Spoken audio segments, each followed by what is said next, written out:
अस्सलाम वालेकुम दोस्तों मे उम्मीद तो सारी ठीक पे असल पे ये वीडियोस मज करो अकिस दर्दनाक वाक़ मुतलिक कत यह जन अकिस 13 वर्ष लड़की सत पेश आमुत यह जन मायसूमा रोजान दोस्तों जो लड़के यम स्क्रीनस पे छोक वुचन लानती लड़के अकिस मज नाव साहिल जावेद बेस नाव साहिल यूसुफ यम दनवे हबा कदल अंदर रोजान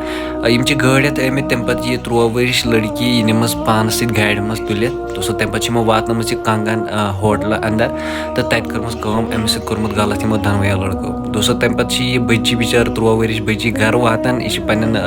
फैमिली वन कि हसा दलील तम पे फैमिली पुलिस स्टेशन गसान FIR दर्ज कर तो पुलिस आज कर अरेस्ट दनवरी दरिंदन दोस्तों इन क्या कर कमेंट बॉक्सस मज वन जरूर तो सोचो पानी कि सानि मज कम दर्दनाक वाक़ आज पेश बाकी मिलो नईस वीडियोस मज तो समझी इजाजत अल्लाह हाफिज।